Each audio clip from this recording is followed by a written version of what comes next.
আসসালামু আলাইকুম রহমতুল্লাহ। কেমন আছেন বন্ধুরা? আলহামদুলিল্লাহ আমি ভালো আছি। আজ আপনাদের জন্য নিয়ে আসলাম লাল চিনি দিয়ে মুড়ির মোয়া।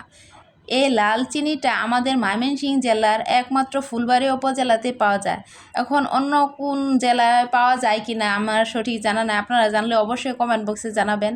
কৃষকরা আখ থেকে রস বের করে জাল করে তারপর এই চিনিটা তৈরি করে, এতে কোনো কেমিক্যাল মিশানো হয় না, এটা একদম স্বাস্থ্যসম্মত।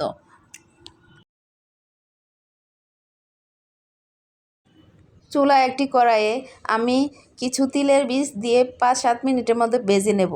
যা এই তিলের বীজটা মোয়াতে দিলে মোয়ার স্বাদ অনেকটা বেড়ে যায়, অনেক টেস্টি হয়। তবে যারা চান না তারা নাও দিতে পারেন, সমস্যা নয়। এবার একটি কড়াইয়ে আমি কিছু পানি দিয়ে দিচ্ছি, তারপর 4 মুঠের মতো চিনি দিয়ে দিচ্ছি। আর চুলার আঁচটা মিডিয়াম টু লো রাখতে হবে, একটু পানি না দিলে চিনিটা পুড়ে যাবে। সেজন্য এটা অনবরত নাড়তে হবে 1 সেকেন্ডের জন্য নাড়াচাড়া বন্ধ করা যাবে না।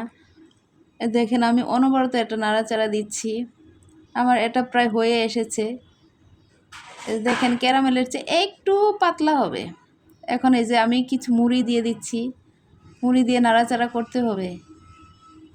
এখন উপরে কিছু তিলের বীজ ছড়িয়ে দিচ্ছি, যেগুলো আমি ভেজে রেখেছিলাম। সত্যি তিলের বীজটা দিলে অনেক টেস্টি হয়, অনেক মজা হয়। আপনারা এটা ট্রাই করে দেখতে পারেন। এই যে এখন আমি চুলা থেকে এটা নামিয়ে নেব, তা নাহলে পুড়ে যাবে। রসটা সবগুলো মুড়ির মধ্যে লাগা না পর্যন্ত এটা নাড়াচাড়া দিতেই হবে। এই যে আমার নাড়াচাড়া দেওয়া প্রায় শেষ হয়ে এসেছে। চিনি শিরায় পরিমাণ মতো মুড়ি দিতে হবে, তা নাহলে কিন্তু মোয়া হবে না। একটা পাত্রের মধ্যে আমি এইটা নামিয়ে নেব। নামানোর সাথে সাথে গরম অবস্থায় মোয়াগুলো বানাতে হবে, তা নাহলে ঠান্ডা হয়ে গেলে আর মোয়া হবে না। দেখেন আমার সবগুলো মোয়া আস্তে আস্তে যে বানিয়ে নিচ্ছি। আর একটু পানি দিয়ে হাতটা ভিজিয়ে নেব, তাহলে মোয়াগুলো হাতে আর লাগবে না, তাড়াতাড়ি হয়ে যাবে। এই যে আমার সবগুলো মোয়া হয়ে এসেছে। গরম অবস্থায় এটা মোয়াগুলো একটু লাড়াচাড়া দিলে শক্ত হয়। দেখুন আমি এটা একটু লাড়াচাড়া দিয়ে দিচ্ছি।